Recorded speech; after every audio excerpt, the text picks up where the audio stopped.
Salut les 20 joueuses et 20 joueurs, bienvenue dans cette 20 jeux de vidéo, ici Swatch et aujourd'hui je vais vous expliquer les règles et déguster Galileo Project qui est un jeu de Adrien Essling qui est l'auteur de Oriflamme, de la série Oriflamme et c'est son deuxième jeu après cette série donc il va un peu plus profond, il explore des jeux un peu plus profonds avec Galileo Project et vous retrouverez peut-être une certaine patte graphique qu'on a découvert avec des jeux comme Demeter ou Varuna de David Sidbon qui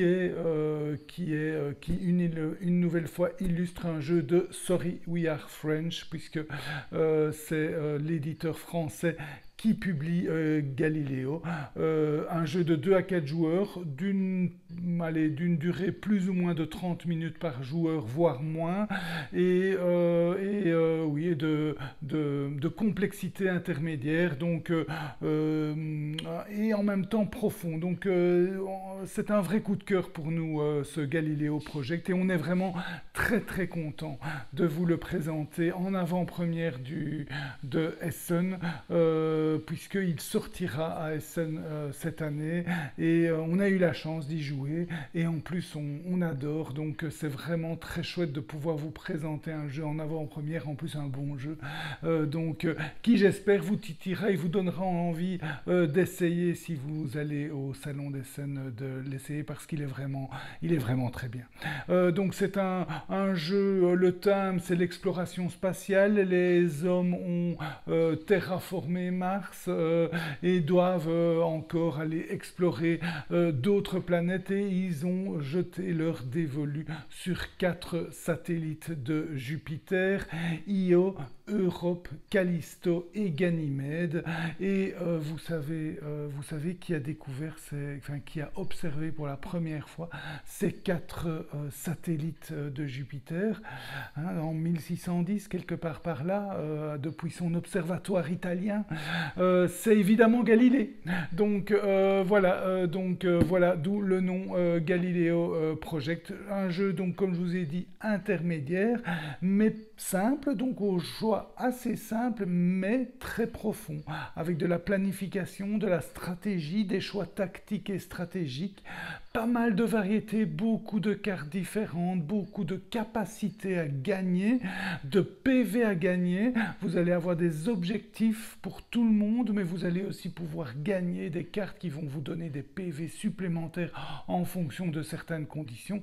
Donc tout ça donne un jeu vraiment très profond, assez classique avec des rivières de cartes, mais avec une petite particularité qui est la double piste d'influence, puisque dans cette époque futuriste, Mars et la Terre sont vraiment à l'opposé et donc ont des ressources différentes, ont des besoins différents, ce qui fait qu'il n'y a pas de monnaie commune. Et donc si vous voulez acheter quelque chose de Mars, il va falloir payer avec de l'influence de Mars, et si vous voulez acheter quelque chose sur la Terre, vous devez payer avec de l'influence de la Terre. Mais il y a un petit endroit dans la galaxie où il y a un énorme casino où les gens de Mars et de Terre se retrouvent pour jouer et récupèrent des jetons casino, et donc ça a quand même une monnaie commune dans Galileo Project. Voyons ensemble comment ça se joue. Donc vous avez ici le plateau personnel du joueur ou de la joueuse, le plateau central, donc ici évidemment j'ai mis qu'un seul joueur-joueuse, le plateau central avec les ressources, les crédits, l'énergie en rose et les 2 piles de cartes qui s'étalent en une rivière de cartes, les cartes personnages et les cartes robots. Les 2 pistes, la piste martienne et la piste terrestre, les tuiles technologiques qui vont vous apporter des capacités spéciales et des points de victoire à la fin du jeu, et les 4 tuiles ici tirées au hasard parmi 8 pour les objectifs de partie où vous gagnerez des points de victoire supplémentaires si vous les remplissez. C'est une course, hein, vous voyez, le premier à obtenir chaque objectif gagnera plus de points que les suivants. Donc voilà un peu pour la mise en place globale du jeu. Alors, comment ça se passe? C'est assez simple, puisque à votre tour, vous avez trois actions possibles. Soit vous prenez une carte personnage, soit vous construisez un robot, soit vous prenez une tuile technologique. Et puis ensuite, si vous remplissez un des objectifs, vous pouvez le remplir un seul par tour. Donc si vous en remplissez deux, ben, il faudra attendre le tour d'après. Et c'est au joueur suivant, à la joueuse suivante. Alors, concentrons-nous sur les cartes personnages parce qu'elles sont gratuites. Donc vous prenez celle que vous voulez et vous allez gagner de l'influence qu'elle apporte. Vous voyez, ici elle apporte 5 influences, ici elle apporte 1 crédit et 4 influences, la 5, la 4, la 3. Attention, il y a des modificateurs, hein, donc c'est une rivière de cartes, donc là vous perdez une influence par rapport à celle qu'elle vous donne, donc ici vous en gagnez plus que 4, là plus que 2, et là aucune influence en prenant cette carte-là. Et donc vous allez, si votre jeton ici, vous allez changer cette influence ici. Donc si je prends par exemple cette carte-là, je gagne 5 influences, je monte à 9. Donc, pardon, c'est 5 moins 1, pardon, donc je monte à 8. Donc je monte sur la piste d'influence où je suis. Vous voyez que je pourrais être sur la piste, ici je suis sur la piste d'influence de Mars, je pourrais être sur la piste de terrestre. Si je gagne de l'influence, eh bien j'augmente sur la même piste. Et puis ensuite je réalise une des deux actions de la carte. Et laquelle je vais réaliser? Je vais réaliser celle en fonction de la piste où je me trouve. Donc si je me trouve sur la piste terrestre, je réalise l'aspect bleu de la carte. Si je me trouve sur la piste de Mars, je réalise l'aspect rouge de la carte. En sachant que l'aspect rouge, enfin l'aspect du dessus de chaque carte est un bonus immédiat. Donc on vous donne le bonus immédiatement, tandis que le dessous de la carte donne des points de victoire, l'étoile c'est des points de victoire, donne des points de victoire à la fin du jeu en fonction de certaines conditions. Et donc quand vous prenez une carte pour le dessus, vous prenez le bénéfice et puis vous la défaussez. Quand vous la prenez pour le dessous, vous glissez votre carte sous votre plateau pour indiquer qu'à la fin de la partie, vous pourrez gagner ces points de victoire-là, en sachant que vous avez maximum 2 cartes en dessous de votre plateau. Vous ne pouvez pas mettre plus de 2 cartes. Le petit sigle ici dit que à la fin de la partie, si vous voulez gagner les points de victoire d'une carte qui se trouve en dessous de votre plateau, vous devez payer un crédit. Donc sans crédit disponible à la fin du jeu, vous ne saurez pas scorer ces cartes supplémentaires. Donc quand vous avez pris votre carte, vous avez augmenté votre influence, puis vous décalez les cartes sur la droite. Ça, c'est la première action, vous voyez.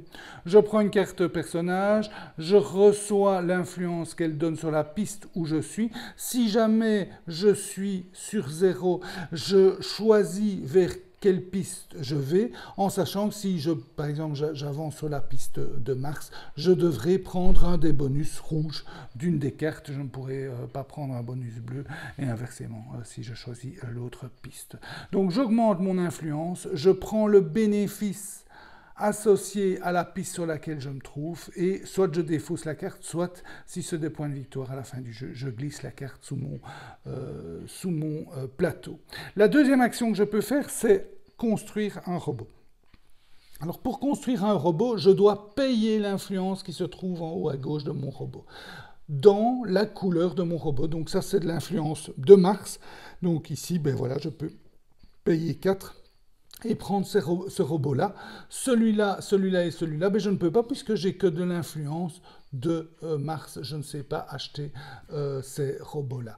Donc, et celui-là, je ne sais pas l'acheter non plus puisqu'il vaut 6. Donc autant peut-être, si je veux absolument celui-là, autant peut-être prendre une carte ici pour augmenter de 4 mon influence et avoir ensuite assez pour acheter celle-là, en sachant qu'il y a des modifications, donc des modificateurs, donc 6 plus 3 ça fait 9 pour celle-ci, 4 plus 2 ça fait 6, et là 5 plus 1 ça fait 6, donc il y a des modificateurs. Bon, imaginons que j'ai pris celle-ci, ensuite je la place à côté de un des satellites de Jupiter et ceux qui sont indiqués sur la carte. Donc ici, c'est soit Ganymède, puisque la couleur correspond, soit Europe, ici, puisque la couleur correspond. La majorité des cartes ont su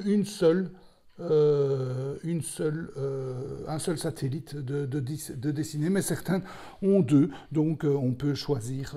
Et puis ensuite, la carte va amener son influence. Donc ici, c'est une influence. Je vais augmenter de 1 mon influence sur Europe. Et je vais bénéficier du bénéfice que donne Europe à ce moment-là. Donc, ce sont des capacités permanentes que vont me donner, ou one-shot, vous allez voir quand je vais vous expliquer les différents symboles, mais vous allez gagner. C'est un aspect stratégique du jeu parce que vous allez évidemment pas pouvoir tout faire dans Galileo, et donc monter sur des pistes, il va falloir un peu choisir les pistes sur lesquelles vous montez pour optimiser les bénéfices de cette piste, pour optimiser vos points de victoire aussi de cette piste, et donc c'est un axe stratégique aussi en tant que tel. Donc vous avez évidemment l'axe stratégique des points de victoire apportés par les cartes, mais vous avez aussi les capacités permanentes que vous offrent vos 4 satellites.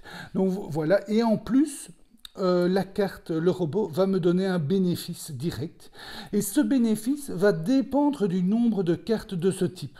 Donc vous voyez, quand les cartes à l'achat, il y en avait d'autres, des satellites comme ceux-ci. Et donc, je reçois ici une fois ce bénéfice-là. Si je prends, plus tard, je prends une autre carte, je la mets évidemment en face de Ganymède, j'augmente de 2 et je reçois alors 2 fois ce bénéfice-là, puisque j'ai 2 cartes, peu importe en face de quel satellite il se trouve, je reçois 2 fois son bénéfice. Voilà, donc quand j'ai pris une carte robot, je décale les cartes et je dévoile les prochaines. En sachant que, je vous explique là, ici, 2 des 3 actions qu'on peut faire à son tour, mais avant de commencer son tour, donc si par exemple je suis ici, avant de commencer mon tour, je peux, si je veux, payer un crédit, donc je paye un crédit, pouf, et je bascule de l'autre côté de la piste. Donc évidemment c'est chouette parce que quelquefois vous allez vouloir absolument une carte robot où vous voulez un bénéfice de la couleur qui ne correspond pas à votre piste. Eh bien payer une pièce pour changer de piste peut être vraiment avantageux, en sachant que les pièces, vous n'allez pas en gagner des tonnes, et donc il faut quand même être vigilant de ne pas payer de trop, surtout que les pièces servent aussi en fin de partie pour scorer vos cartes, et trop payer fera que vous ne scorerez peut-être pas toutes vos cartes. Donc ça c'est la première phase. Donc si je reviens à la phase de jeu, à mon tour, je commence mon tour par payer une pièce si je veux changer de piste, puis ensuite je choisis soit une carte personnage et j'augmente dans la piste où je suis, et je reçois le bénéfice relatif à cette piste, soit je paye dans la piste où je suis pour construire un robot, je reçois son bénéfice autant de fois que j'ai de cartes robots de ce type, je le place en face de la bonne lune de Jupiter et je reçois son influence en augmentant mon petit jeton en fonction du nombre qu'il est inscrit sur ce robot. Ça, c'est les 2 actions parmi les 3. La 3e action, c'est celle-ci. C'est prendre une des tuiles technologiques disponibles. Le coût est indiqué en haut à gauche, donc vous voyez c'est de l'énergie, c'est une source rare, c'est ceci.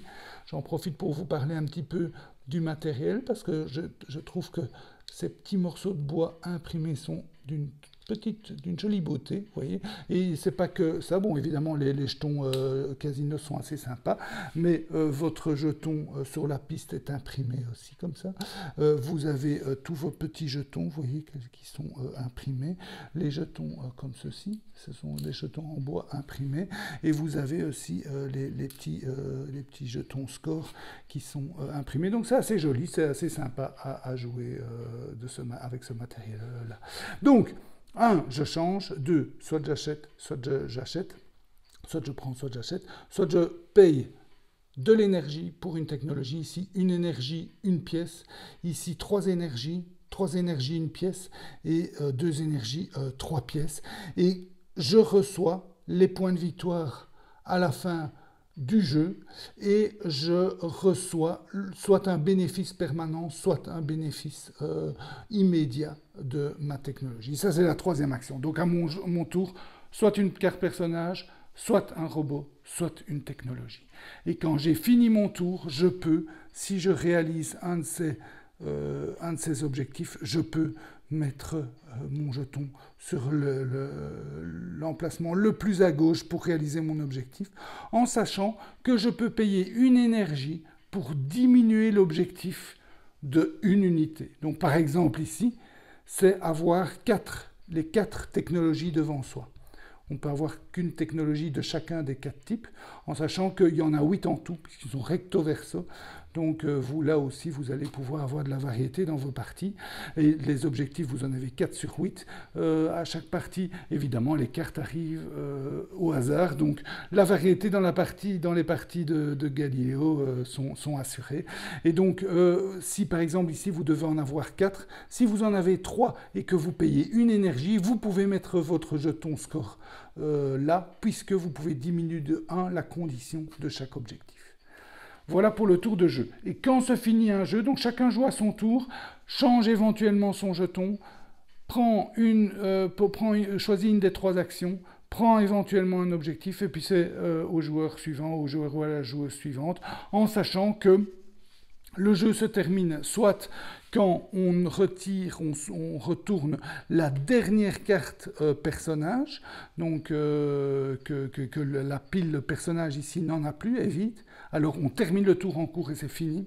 Soit un joueur a 10 robots autour de ces 4 satellites. Et là aussi, on termine le tour en cours et c'est fini. Et puis on score les points de victoire à la fin, qui sont principalement rapportés, comme je vous l'ai expliqué, par les objectifs, par cette huile là et par les cartes que vous avez en dessous. Que vous avez ici. Alors, maintenant, peut-être un petit mot voilà, je vous ai tout expliqué les règles de Galiléo. Peut-être un petit mot sur les différences pistes et sur les icônes.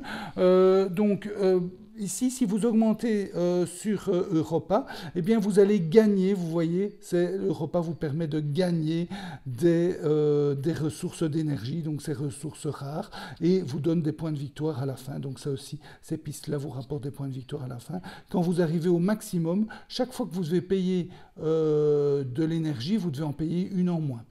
Et donc, par exemple, pour prendre ici, vous pouvez payer 2 énergies. Et là aussi, vous devez vous compter comme si vous aviez dépensé une énergie. Donc, chaque objectif peut être réalisé avec un point de moins, puisque vous en payez une de moins gratuitement. Ici, sur IO, là, vous allez pouvoir payer des sous pour diminuer le prix d'achat des robots. Donc ici, chaque sou permet de diminuer de 1, là de 2, là de 3, là de 4, et là, c'est gratuit. Chaque sou vous rend chaque robot gratuit. Donc ça, c'est IO. Ganymede, lui, il vous permet de stocker plus de cartes en dessous de votre plateau. Donc 3, 5 et jusque 6, avec 18 points de victoire à la clé aussi. Là, ça vous permet de choisir le bénéfice de chaque carte, peu importe où votre marqueur se trouve, sur quelle piste se trouve. Et ici, de prendre les 2 bénéfices en une fois. Donc, c'est assez sympa, Ganymede. Et puis, le dernier, Callisto, lui, il va vous permettre de construire des robots. Pourquoi? Parce que quand vous arrivez là, vous pouvez prendre une amélioration de robot robot et la placer sur un de vos robots. Chaque joueur commence avec ces 4 améliorations et ces 4 améliorations. Si ce sont les 4 robots disponibles, et quand je gagne une amélioration, je choisis celle que je veux, par exemple celle-ci, et je peux soit la mettre sur un robot existant qui fait simplement que je gagne simplement le bonus. Lorsque je reprends un autre robot, je peux gagner plus facilement certains bonus, soit je le mets sur mon robot en construction. Et mon robot en construction, une fois que j'arrive à construire, à lui mettre et un type de robot et une affectation, eh bien je le mets en face de la bonne planète, je pense. Voilà. Et je réalise directement son action. Ici, je reçois une pièce et puis j'augmente de 2 sur ma piste. Donc voilà, ça c'est la piste de robot. Vous voyez, vous gagnez des améliorations de robot et en plus vous allez scorer le type de robot que vous avez le plus à la fin fois le multiplicateur, donc 3 ou 4.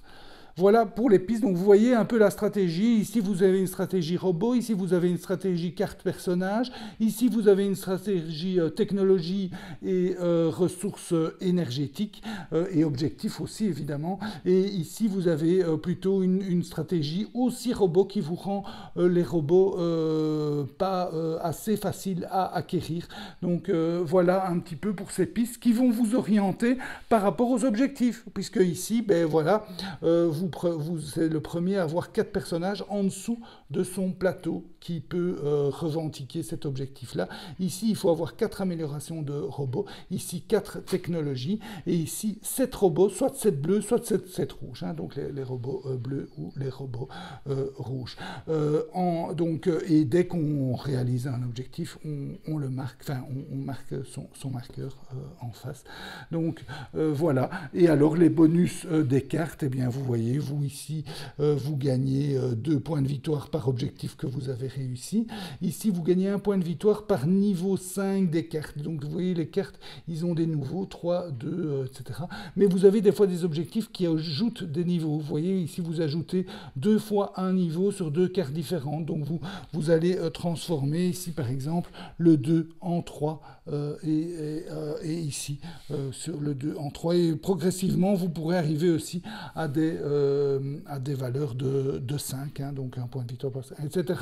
Ici, vous pouvez diminuer le niveau de 1 pour augmenter un niveau à l'autre. Ici, vous pouvez payer une pièce pour gagner une technologie et éventuellement bouger un de vos robots d'un satellite à un autre.